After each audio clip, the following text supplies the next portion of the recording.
everybody, this is Chris and welcome back to another English learning tips video. In this video, I want to talk about how you can learn to speak English more fluently, or how you can speak English more like a native speaker, because this is a question that a lot of people have asked me. So I'm really excited to get into some tips and techniques in this video. I really hope you'll find it useful.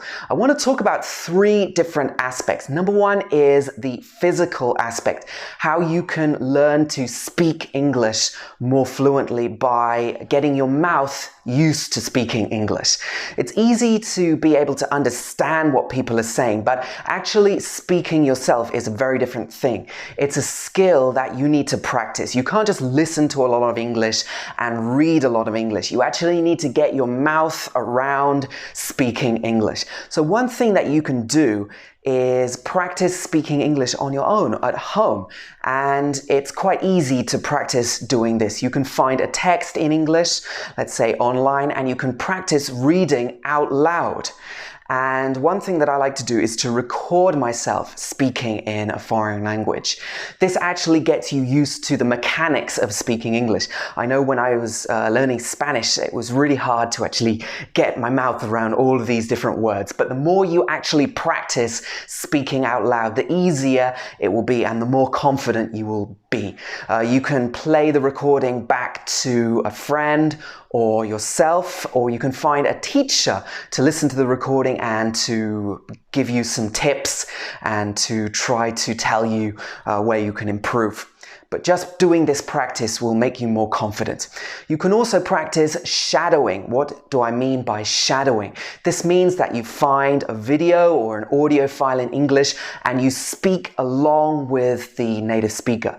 You practice following along, speaking out loud in English. You can do this with a video of a speech, a TV series, or any video in English that you might be interested in.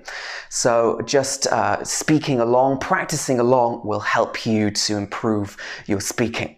And the next thing that you can do is to learn how full sentences work in English and how pronunciation works in full sentences. So in English, we don't just say one word at a time. Different words will join together in a sentence.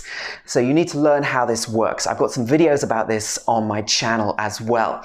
For example, we wouldn't say black and white, three words. We would say black and white, black and white. Or instead of saying does he know, we would say does he know. Does he know? All these three words basically connect together. Let me give you another example. What do you think? What do you think? So we wouldn't say, what do you think? We would say, what do you think? What are you? What are you? What do you think? Another example would be, what do you want to do? We wouldn't say, what do you want to do? Because that would be too much effort. It's a lot of effort to say that. We would say, what do you want to do? What do you want to do? What do you want to do? Okay, so you need to learn how these patterns work in English. Maybe I can do some more videos about this in the future. If you can learn to do this, then it will become much smoother and easier to speak in English, and you'll find it's less effort as well. Okay, so the next aspect that I want to talk about is the mental aspect, how to get better at converting your ideas into English. Because when you're speaking, you're not just moving your mouth, you're also moving your brain, right? You need to get better at converting your ideas into speech. And this is something that you can also practice even on your own. Some people say that it's bad to translate from your native language when you're speaking English.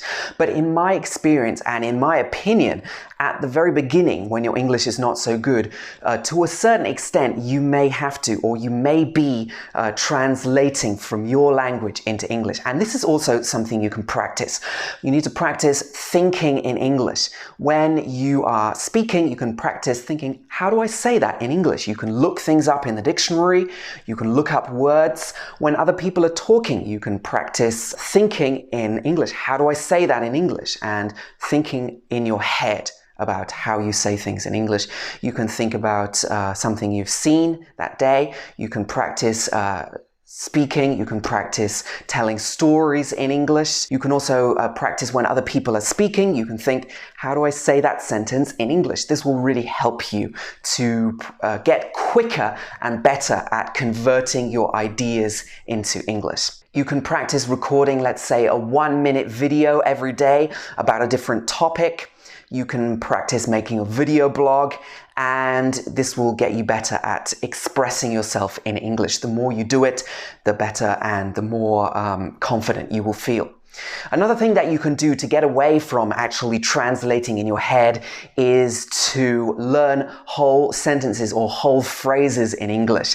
That means that when you're speaking, you will have more phrases that you can call upon and that you can say, and it will become more natural. Another thing that you can do is to learn sentence patterns or keywords. For example, you can learn words like although. Although I'm not good at English, I practice every day. Let's say, in addition to running, I also like skiing and swimming. As well as running, I also like to go to the gym. So you can practice all of these different sentence structures, and you can use keywords in sentences to make longer sentences like however, although, nevertheless, and this can help you to express more things, to say more advanced sentences and longer sentences in English, more like a native speaker. Another thing that you can do is to do more listening.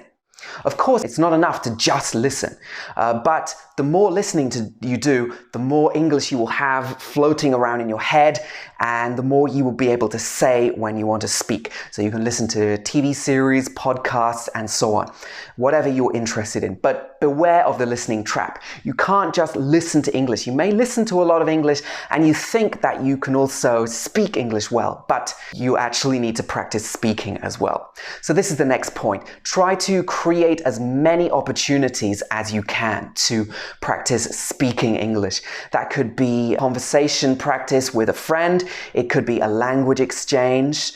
You could find a language teacher online or in your local area.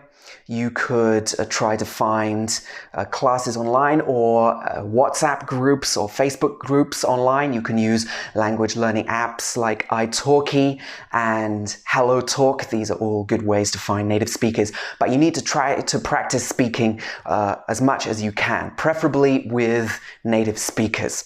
And it would be best to try to practice 2 to 3 times a week if you can, and for longer each time. And the final aspect that I want to talk about in learning to speak more fluently in English is getting over the emotional issues with speaking English. So a lot of people find that when they have to speak English with a real English speaker, it's much more difficult than in a class or when you're practicing at home, because you feel nervous.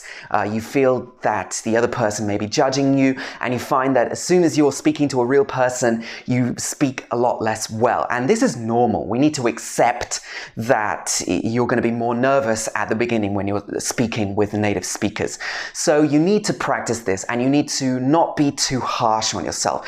Accept that you're going to make mistakes. Accept that you're not going to speak so well at the beginning, and know that the more you practice, the easier it will get, the more confident that you will get.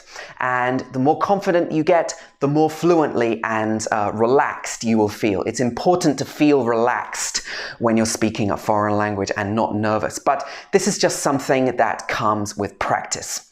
And I want to talk a bit more about how to get over the fear and anxiety of speaking a foreign language in another video.